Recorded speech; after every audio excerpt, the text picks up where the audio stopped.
गृह मंत्री अमित शाह पूर्वोत्तर राज्यों के दौरे पर हैं। दरअसल मार्च 2022 में विधानसभा चुनाव होने हैं।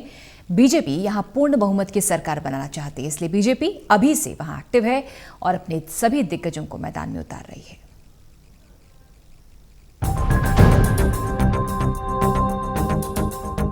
अमित शाह इस समय पूर्वोत्तर में हुंकार भर रहे हैं।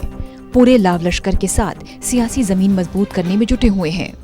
2 दिवसीय दौरे पर गृह मंत्री अमित शाह पश्चिम बंगाल के बाद पूर्वोत्तर के प्रमुख राज्य असम के दौरे पर हैं। रविवार सुबह शाह असम के प्रसिद्ध कामाख्या मंदिर पहुंचे। इस दौरान असम के मुख्यमंत्री सर्बानंद सोनोवाल और स्वास्थ्य मंत्री हेमंत बिस्वा शर्मा भी उनके साथ मौजूद रहे। मां कामाख्या के दर्शन करने के बाद वो गुवाहाटी में मणिपुर की राजधानी इम्फाल पहुंचे और कई योजनाओं का शिलान्यास किया। अमित शाह ने जनता को संबोधित करते हुए कहा कि आने वाले दिनों में राज्य में और भी विकास होने हैं। उन्होंने कहा कि इस एरिया में पहले बाढ़ आती थी, लेकिन अब विकास की बाढ़ है। नॉर्थ ईस्ट अलगाववाद और हिंसा के लिए जाना जाता था, लेकिन पिछले 6 साल में सभी आतंकी संगठन एक के बाद एक हथियार डाल चुके हैं। हिंसा में कमी आई है। मुझे उम्मीद है कि बाकी के संगठन भी हिंसा छोड़कर मुख्यधारा में शामिल होंगे। पूरे नॉर्थ ईस्ट को अपने दिल में बसा कर रखा है। चुनाव आया था तब 2013 में उन्होंने कहा था कि भारत माता की 2 भुजा है, पूर्वी भारत और पश्चिम भारत। पश्चिम भारत का तो विकास हो चुका है, मगर जब तक पूर्वी भारत का विकास नहीं होता, भारत का विकास संभव नहीं है। और मुझे कहते हुए गर्व हो रहा है कि 6.5 साल के अंदर नॉर्थ ईस्ट के अंदर विकास की एक रेल लाने का, पहले पानी की बाढ़ आती थी, अब यहाँ पर विकास की बाढ़ लाने का काम हमारे प्रिय प्रधानमंत्री नरेंद्र मोदी जी।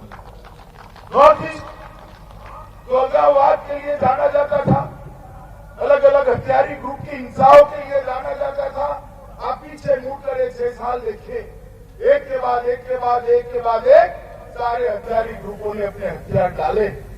हिंसा कम हुई, लगभग नहीवत हुई, और जो कुछ बचे खुचे हैं वो भी मुझे भरोसा है मोदी जी के नेतृत्व में विश्वास रखकर मेन स्ट्रीम में जरूर आ जाएंगे। अमित शाह ने कहा कि साल 2014 में पीएम ने कहा था कि दोनों हाथ मजबूत होने चाहिए और नॉर्थ ईस्ट दूसरा हाथ है। अमित शाह ने कहा कि पहले मणिपुर के कानून व्यवस्था की चर्चा होती थी, लेकिन बीजेपी सरकार बनने के बाद मणिपुर बंद नहीं हुआ। अब मणिपुर विकास के पथ पर है। पिछले 3 साल में हमने मणिपुर का चेहरा बदल दिया।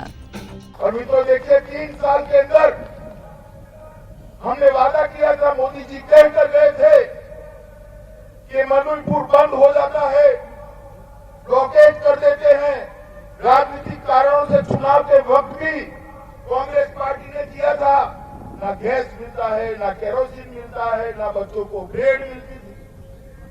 सारी चीजों की किल्लत होती थी या नहीं होती थी? भाई याद करो जरा, बोलो जोर से, माताएं बहनें बैठी है, बोले होती थी या नहीं होती थी?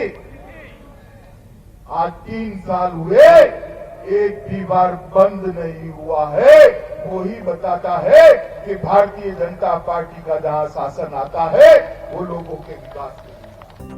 अमित शाह के पूर्वोत्तर का दौरा इसलिए भी खास है क्योंकि मार्च 2022 में प्रदेश में चुनाव होने हैं और बीजेपी यहां पूर्ण बहुमत की सरकार बनाना चाहती है। नॉर्थ ईस्ट में अपनी बादशाहत कायम करने के लिए बीजेपी ने प्रयास भी शुरू कर दिए हैं। National desk, total news.